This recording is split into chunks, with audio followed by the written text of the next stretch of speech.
The mahogany clock in their Oakwood Estates living room chimed midnight, echoing through a marriage that looked flawless from the outside. But as Maximilian stood in the darkened hallway listening to Magnolia's hushed, frantic whispers through the cracked study door, the illusion shattered. There was a secret breathing in their home, one that involved a hidden life, an unfamiliar name, and a betrayal deeper than a simple affair. If stories of shattered vows and the quiet, devastating price of forbidden secrets captivate you, stay with me. There are many more shadows behind these closed doors, and if you're ready to uncover them, don't leave the channel. Washington, D.C. was a city built on secrets. Maximilian Sinclair knew this better than anyone.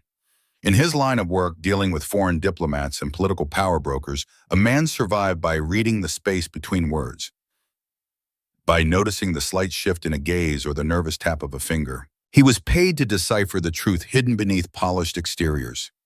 Yet as he stood barefoot on the cold hardwood floor of his own home in Oakwood Estates, he realized with a sickening clarity that he had been entirely blind to the deception sleeping in his own bed. It was 1:15 a.m.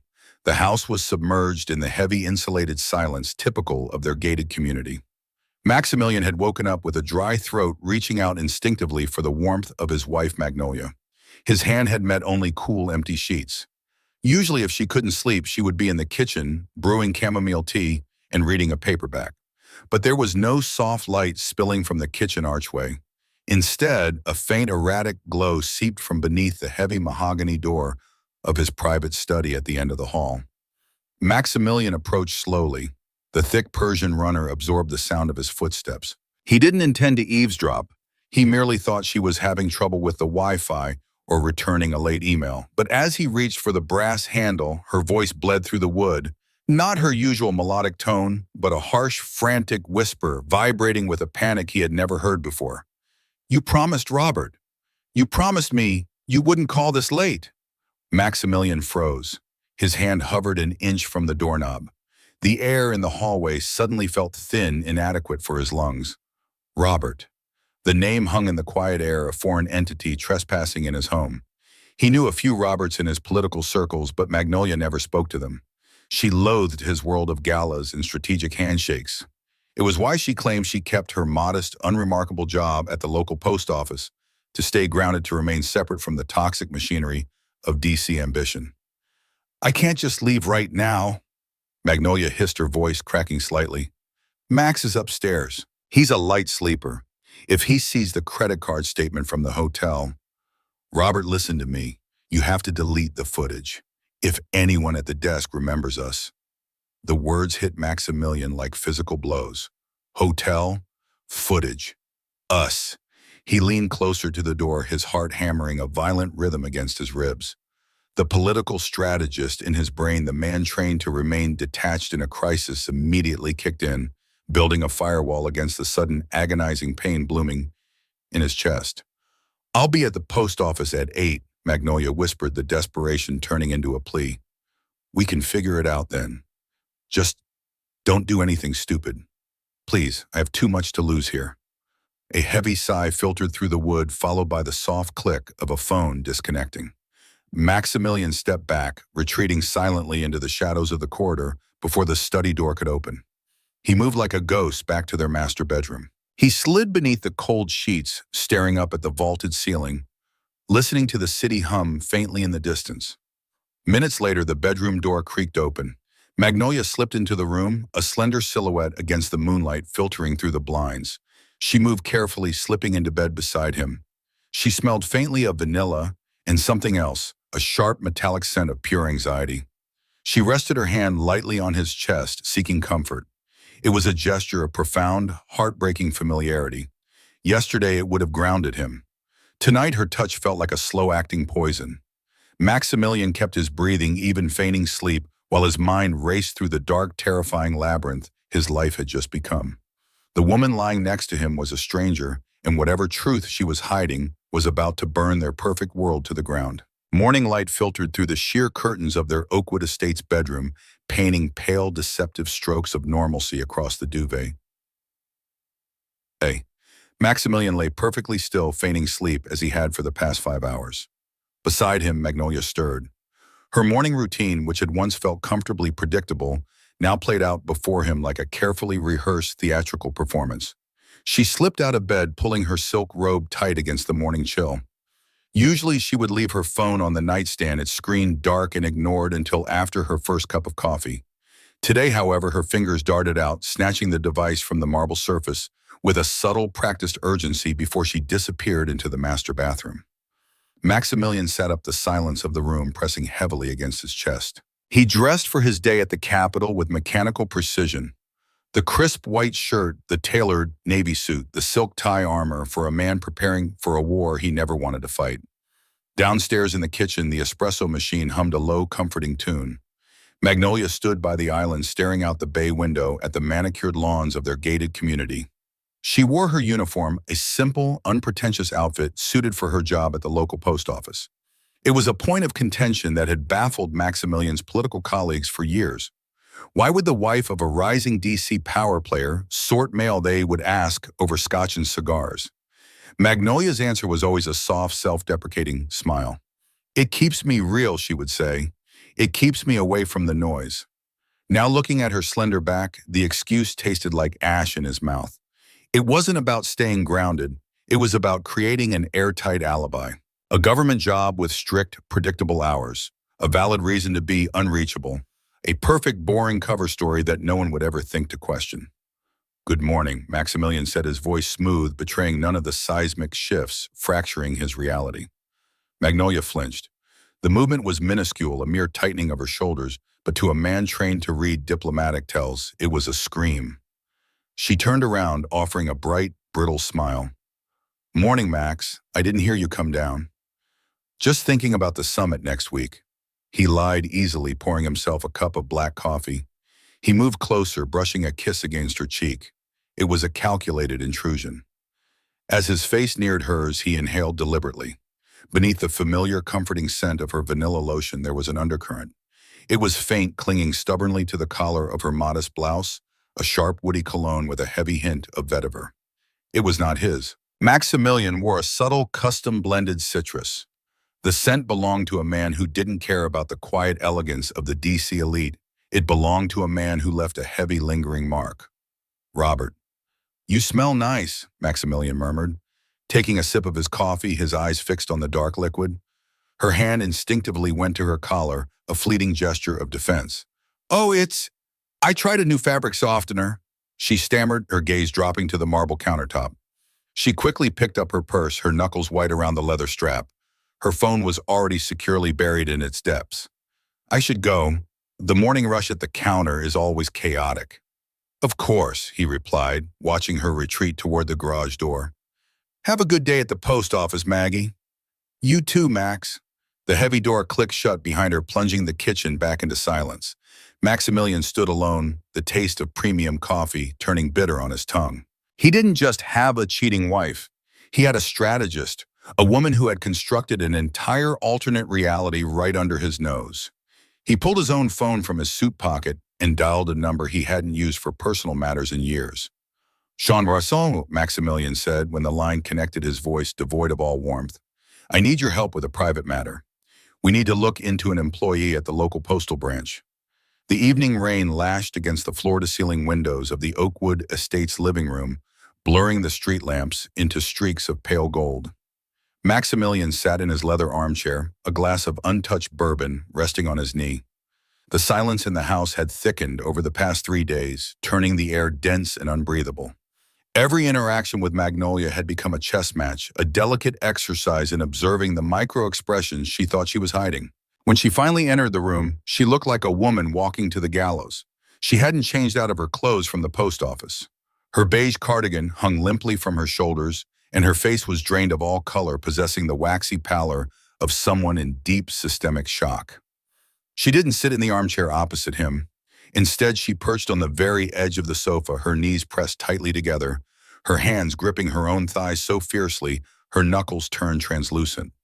"Max," she began.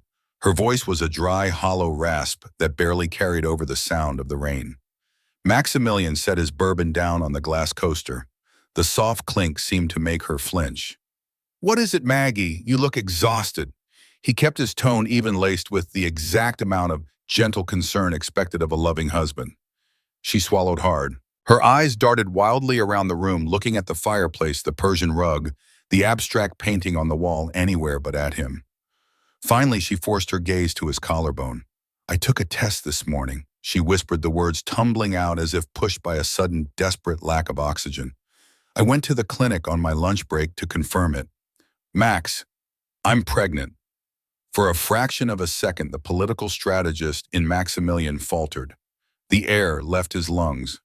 A ringing sound, sharp and metallic, echoed in his ears. But it was not the news itself that paralyzed him. It was her reaction to it. There were no tears of joy. There was no tentative smile, no reaching out for his hand. Magnolia sat frozen, her chest heaving with shallow, panicked breaths. Her eyes were wide, swimming with a stark, undeniable terror. She looked like a trapped animal staring down the barrel of a gun. In that frozen moment, the math clicked into place. Maximilian recalled the weeks of her supposed evening shifts, the lingering scent of vetiver, the hushed phone call about deleted hotel footage. The child growing inside her was the physical manifestation of her betrayal. The dread radiating from her skin was the dread of a woman who knew with terrifying certainty that the timeline did not belong to her husband.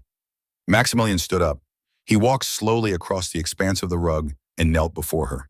He reached out and took her trembling, ice-cold hands in his. "Maggie," he said softly, calling upon years of masking his emotions in diplomatic crossfires.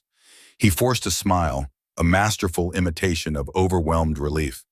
That's wonderful news. Why are you shaking?" A sob tore from her throat, sharp and ugly. She pitched forward, burying her face in his shoulder, her fingers digging painfully into the fabric of his suit.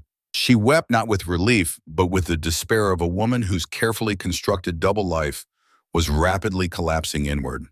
Maximilian wrapped his arms around her rigid frame, holding his cheating wife against his chest. He stared blankly at the dark window pane, feeling nothing but a vast, freezing emptiness. The game had changed. It was no longer just about infidelity. It was about blood. And as she cried into his shoulder, Maximilian decided that he would burn her world down, ash by ash. The rain from the previous night had given way to a thick, suffocating fog that rolled off the Potomac River, swallowing the streetlights of Georgetown. Inside a secure, wood-paneled office on the second floor of an unassuming townhouse, the only illumination came from the sharp, bluish glow of a laptop screen. Sean Murphy slid a thick manila folder across the mahogany desk. It stopped inches from Maximilian's clasped hands. Sean was a man who traded in information, a fixer whose loyalty to Maximilian predated the political galas in the Oakwood Estates mansion. He was accustomed to scandal, but tonight his usual cynical demeanor was replaced by a grim, heavy silence. "You were right to trust your instincts, Max," Sean said quietly, pouring 2 fingers of scotch into a crystal glass and setting it near the folder.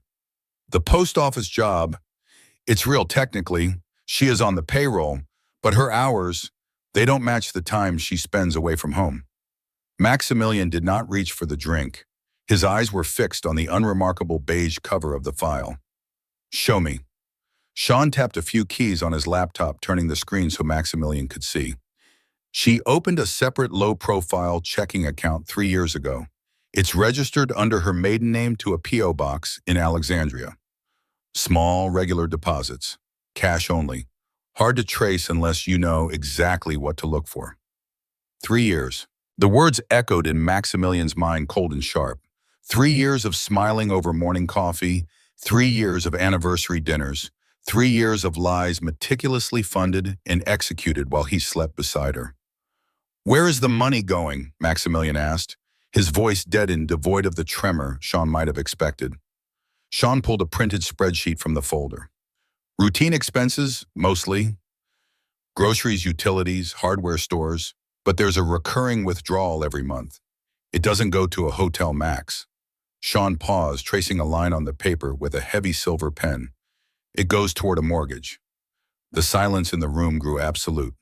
Maximilian finally picked up the folder and flipped it open. On top of the financial statements lay a printed photograph from a municipal property database. It was a house.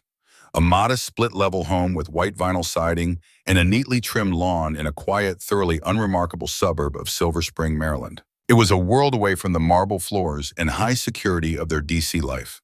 "The property is registered to a Robert Brown. Sean explained softly, watching his friend's face for any sign of a break. He's a high school history teacher. Divorced, no criminal record, unremarkable in every sense except for the fact that your wife's secret account is paying half his property taxes. Maximilian stared at the photograph. He traced the image of the driveway, noticing a faint oil stain on the concrete, the small porch light, the drawn curtains. The scale of the betrayal expanded in his chest, shifting from a sharp stab wound to a slow, crushing weight. This wasn't a reckless, passionate fling in a downtown hotel room. This was domesticity. This was a parallel existence. "Send me the address," Maximilian said carefully, closing the folder and aligning it perfectly with the edge of the desk. "Max," Sean warned, his tone leaning into caution. "If you go there, if you confront them—" "There will be no confrontation tonight, Sean," Maximilian replied, standing up and buttoning his suit jacket with mechanical precision. He looked out the window into the dense swirling fog, feeling the last fragile threads of his marriage disintegrate into the damp air. "I just need to see it. I need to see the life my wife chose over ours." Maximilian sat in the driver's seat of a rented dark gray sedan, the engine turned off, the windows tinted against the late afternoon sun. The street in Silver Spring was aggressively ordinary. Sprinklers hissed rhythmically over modest lawns. A teenager lazily rode a bicycle past his car. It was a neighborhood entirely devoid of the marble pillars, security details, and suffocating ambition of Oakwood Estates. It was 4:15 p.m. on a Tuesday. According to the schedule taped to their stainless steel refrigerator back home, Magnolia was supposed to be in the middle of a grueling sorting shift at the postal annex. 10 minutes later, her silver Volvo turned the corner. Maximilian stopped breathing. He watched through the windshield as the car pulled smoothly into the driveway of the white split-level house from Sean's photograph. The engine died. The driver's side door opened, and Magnolia stepped out. She looked entirely different. The rigid, anxious posture she carried in their decent home was gone.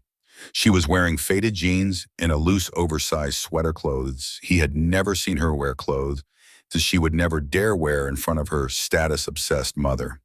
She reached into the back seat, pulling out 2 brown paper grocery bags, balancing them effortlessly on her hip.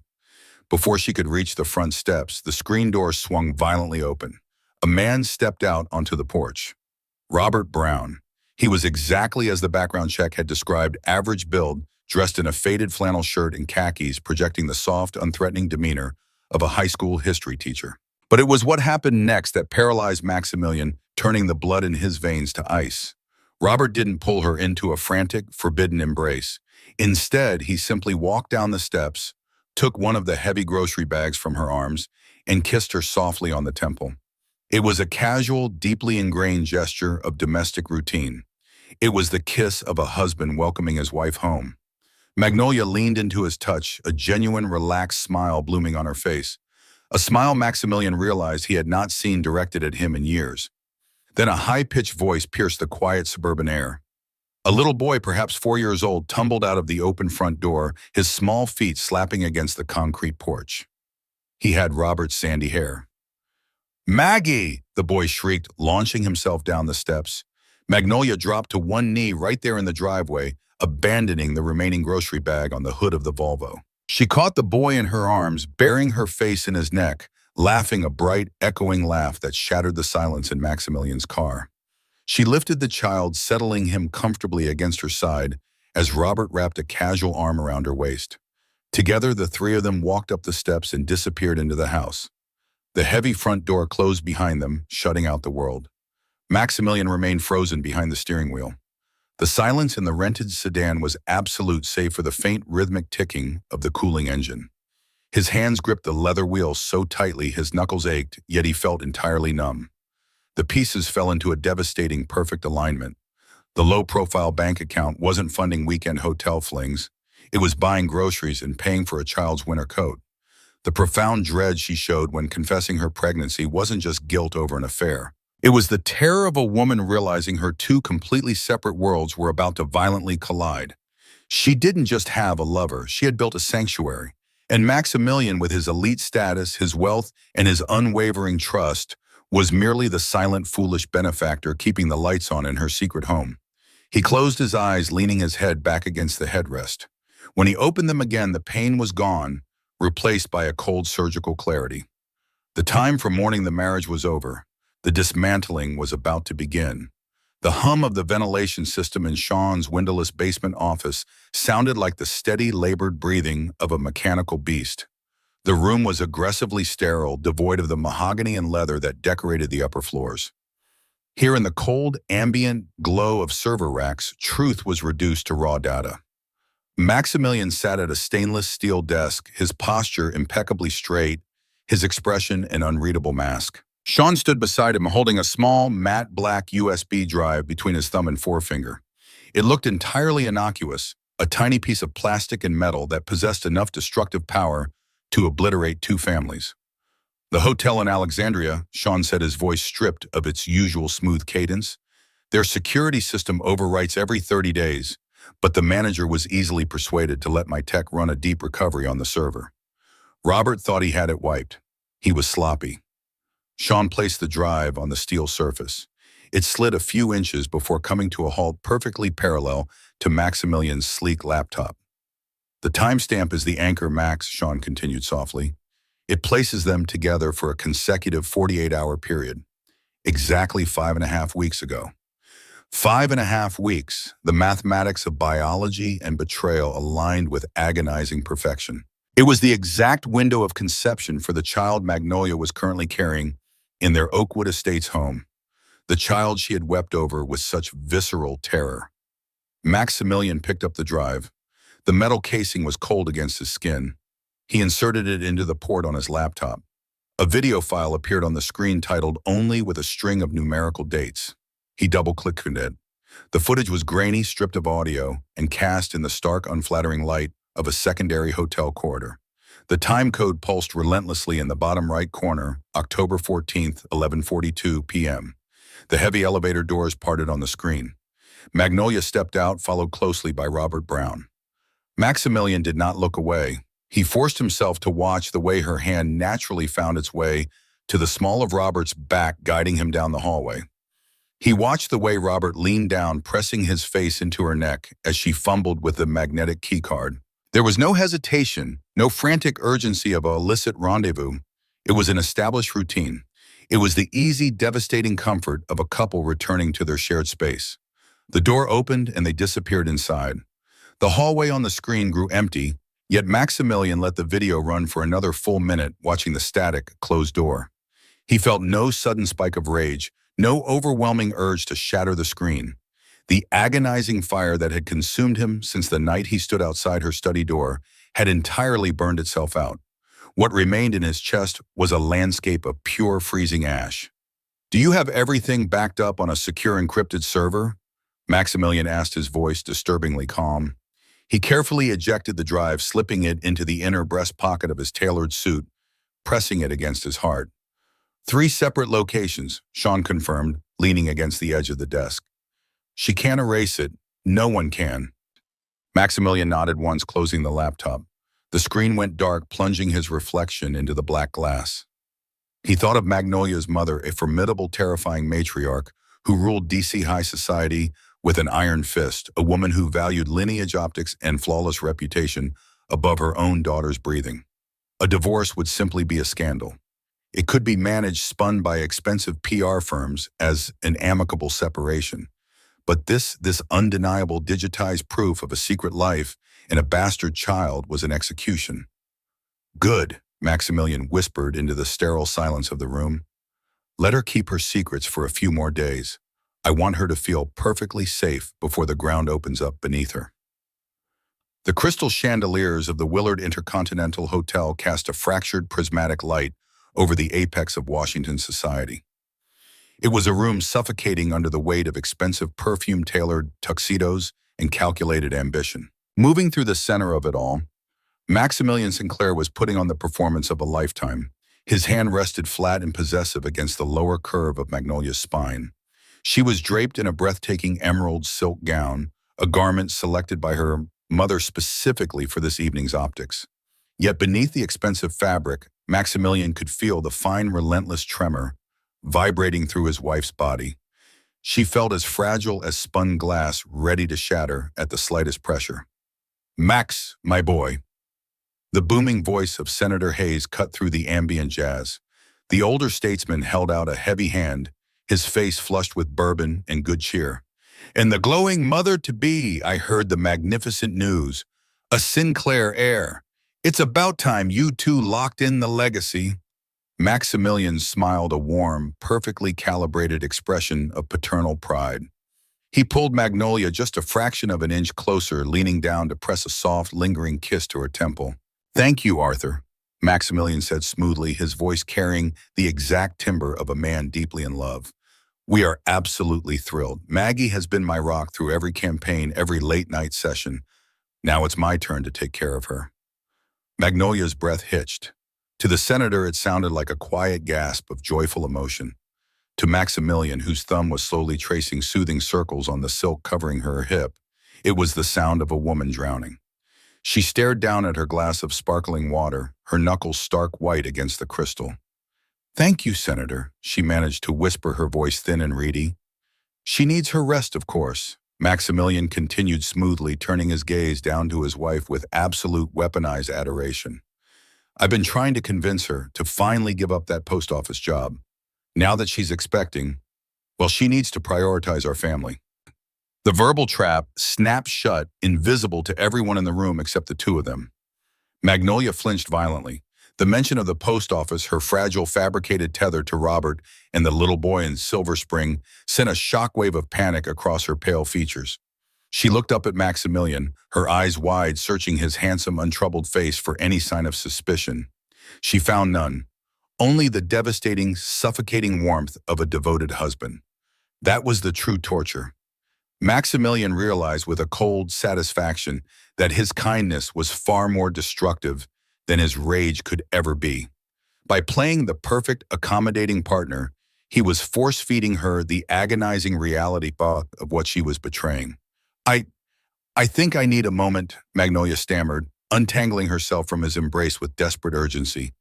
"The room is just a bit warm. Excuse me." "Take your time, darling," Maximilian murmured softly. He watched her practically flee across the ballroom, dodging diplomats and lobbyists, her emerald gown disappearing down the long, heavily carpeted corridor toward the restrooms. Senator Hayes chuckled, patting Maximilian's shoulder. "Ah, the hormones. My wife was the same way.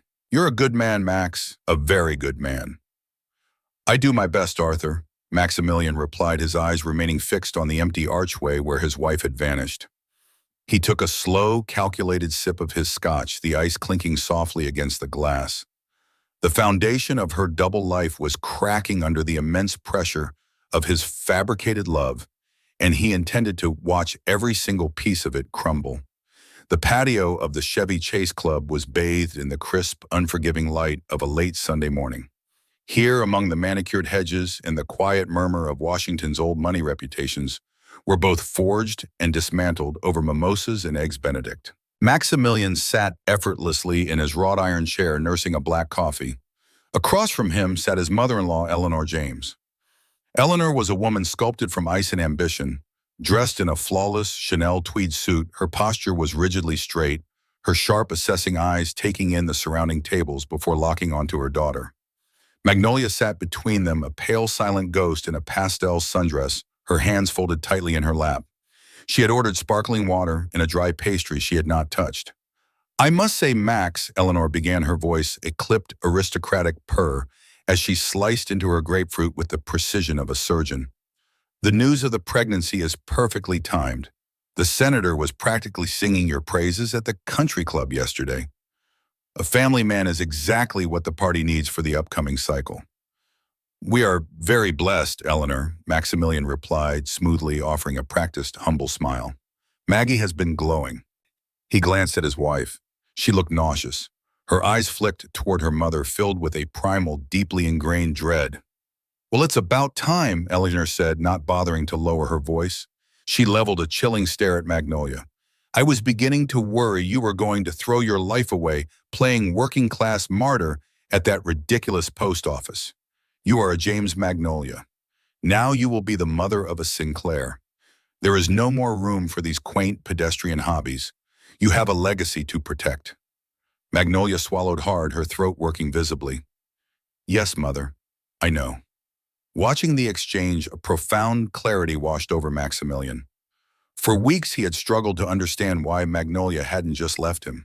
If she loved Robert Brown, if she cherished that quiet, unassuming life in Silver Spring with the little boy and the white vinyl siding, why stay in Oakwood Estates? Why endure the gala dinners and the hollow marriage? Looking at Eleanor's cold, demanding face, the answer was painfully obvious. Magnolia was a coward. She was terrified of her mother.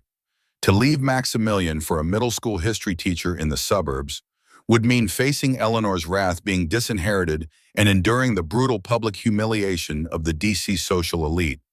Magnolia had wanted the escape of a normal life without paying the price of losing her kingdom.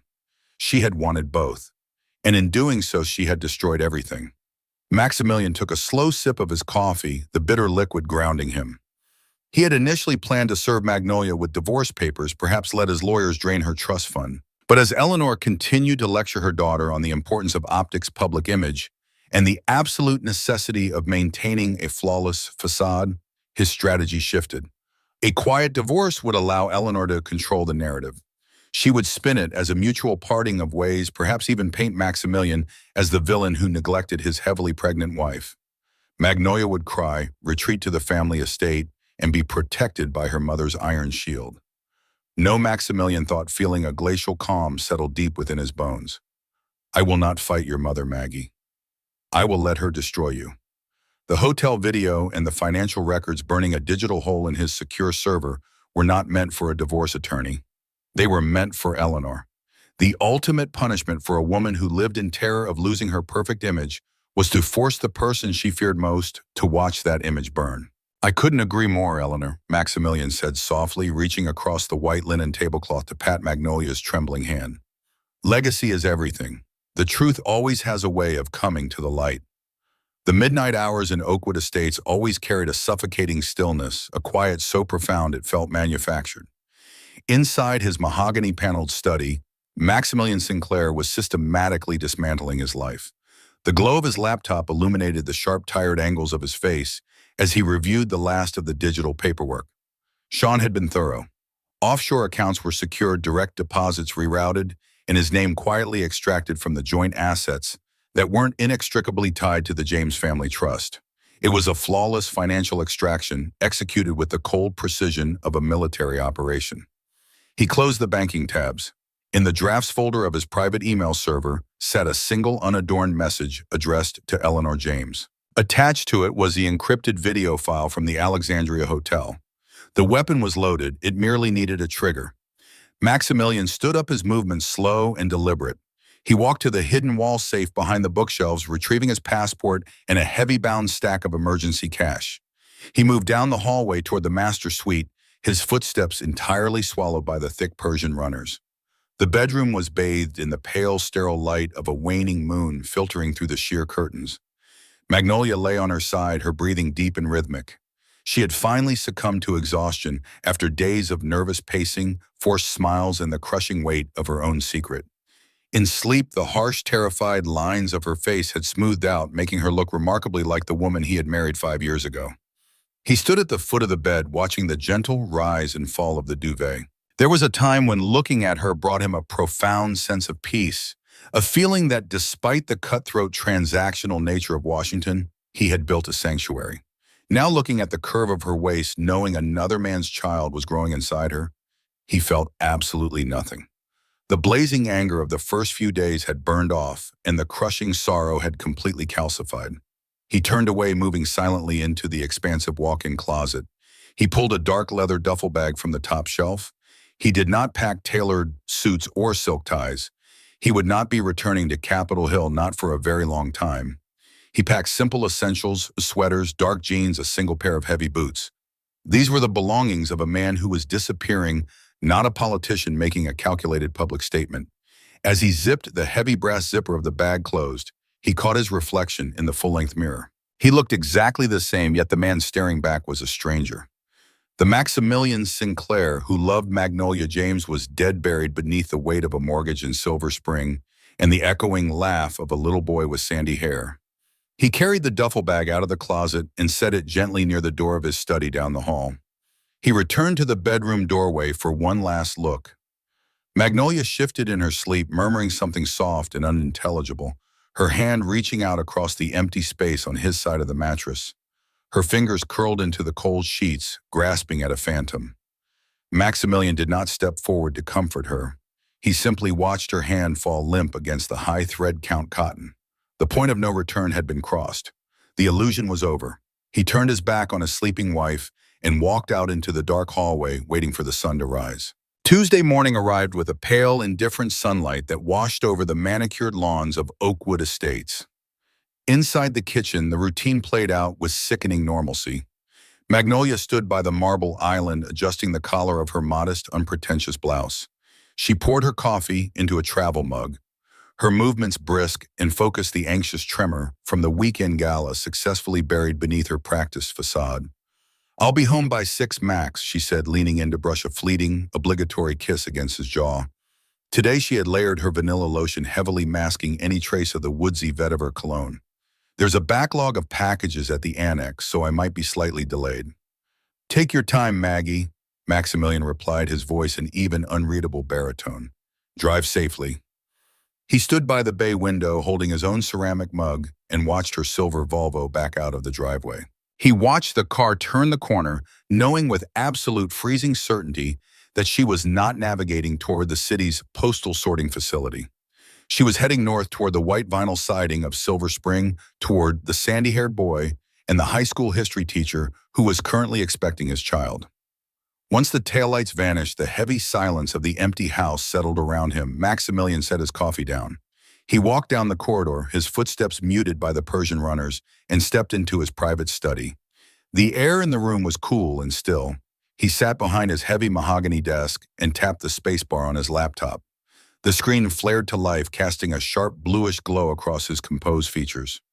He opened his encrypted email client. The drafts folder held only one item. He clicked on it. In the recipient line sat the private direct email address of Eleanor James. In the attachment field rested the heavy, indisputable video file extracted from the Alexandria Hotel server. Maximilian stared at the blank body of the email. He did not write a manifesto. He did not detail his heartbreak or his rage. A man of his position knew that the most devastating blows were delivered with absolute brevity.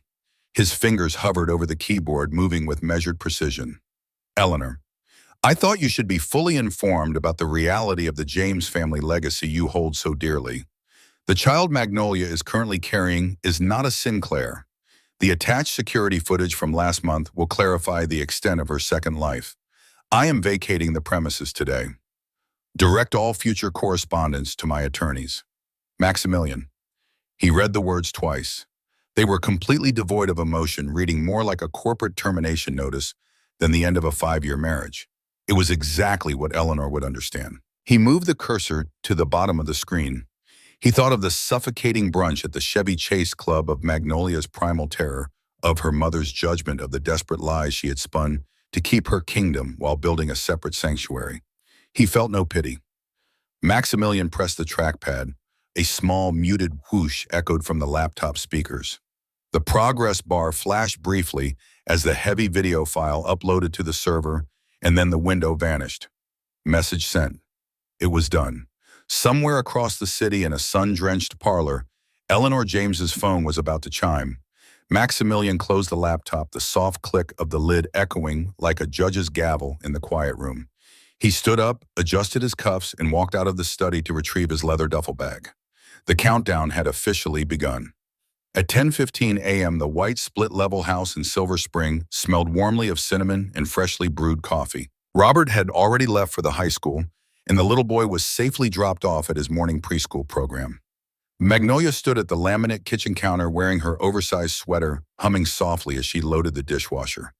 For this brief stolen window of the day before she had to put on her postal uniform and eventually transition back into the suffocating skin of Mrs. Sinclair, she was merely Maggie. Safe. Hidden. Then her phone vibrated against the faux granite countertop. It was a sharp, aggressive buzzing. Magnolia glanced at the screen and felt the air instantly vanish from her lungs. It was her mother. Eleanor never called during her working hours unless it was a catastrophic emergency. Magnolia wiped her damp hands on her jeans and answered, her voice trembling instinctively. Mother, is everything all right? You arrogant, pathetic little girl. Eleanor's voice hissed through the speaker. There was no greeting, no refined DC pleasantries. It was the sound of absolute icy venom. Magnolia gripped the edge of the counter. Mother, I don't understand. A hotel in Alexandria, Magnolia, security footage. Eleanor's voice rose, vibrating with a humiliated fury that seemed to shake the very walls of the quiet suburban kitchen. I am looking at a video of my daughter acting like a cheap streetwalker sent directly from your husband's email. He knows everything. He knows about the bastard you are carrying. The ceramic coffee mug Magnolia had been holding slipped from her fingers. It shattered against the linoleum floor, sending dark liquid splattering across her bare feet. She couldn't feel the heat. A deafening, high-pitched ringing consumed her ears. The walls of her safe haven suddenly felt like a closing trap. Mother, please let me explain. It's not. Save your breath. Eleanor snapped, the disgust palpable, even over the cellular network. You have disgraced the James name. Maximilian is gone. He has vacated the house and instructed me to contact his attorneys. Do not call me again until you have figured out how to clean up the ashes of the life you just burned to the ground. The line went dead. Magnolia stood frozen amidst the broken ceramic. The dual lives she had so meticulously balanced for 3 years had just collided at terminal velocity. The terror she had kept buried beneath forced smiles and vanilla lotion erupted raw and blinding. She abandoned the mess on the floor. She grabbed her car keys with violently shaking hands and ran out the front door, leaving it unlocked. The drive down the Capitol Beltway was a blur of frantic lane changes and blinding tears.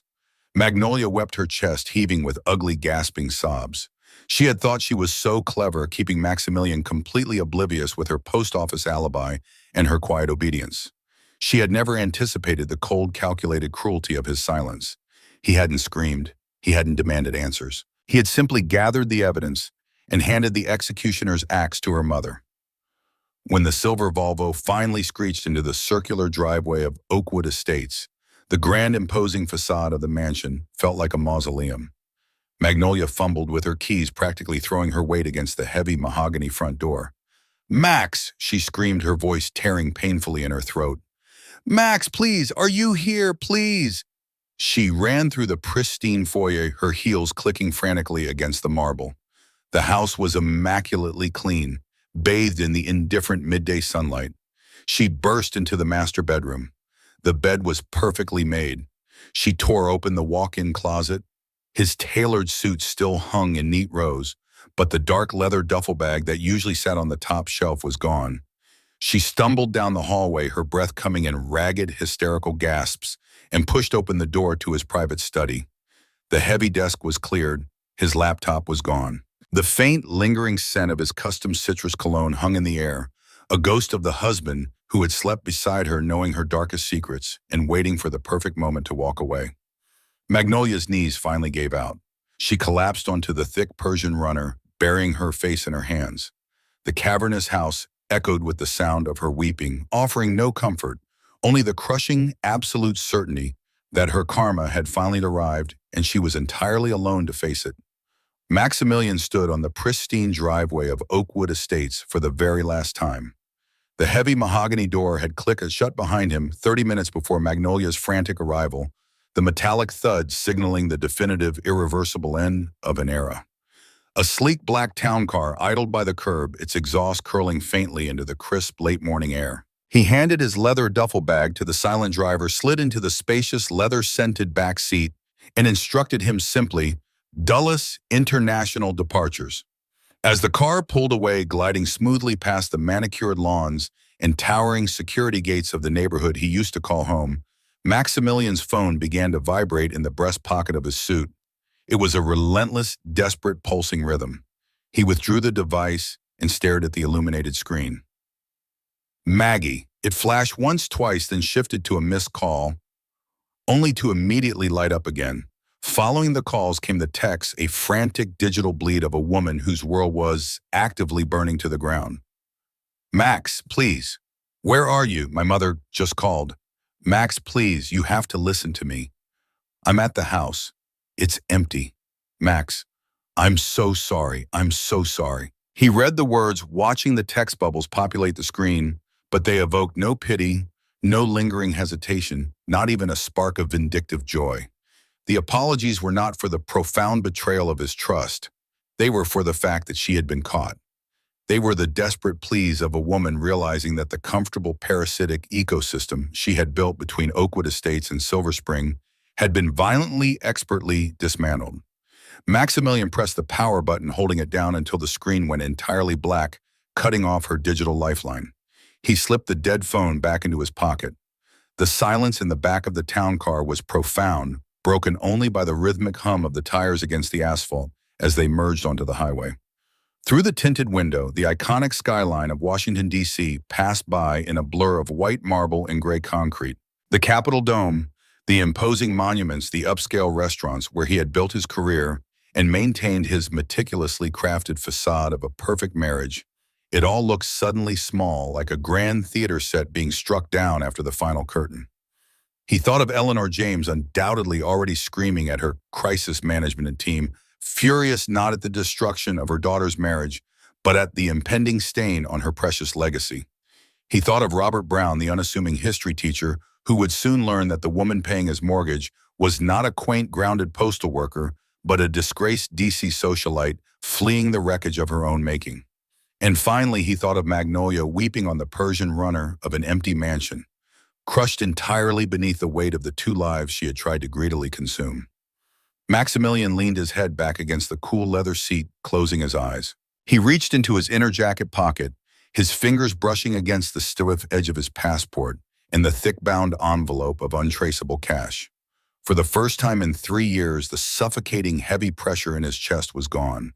There was no more analyzing subtle glances, no more searching for the scent of vetiver cologne, no more playing the oblivious, doting husband to a stranger in his bed. The black car accelerated toward the airport, carrying him away from the city of secrets. He was leaving the ghost of his marriage behind, stepping out of the shadows and into the cold, blinding light of a permanent departure. The karma had been delivered, and Maximilian Sinclair was finally free.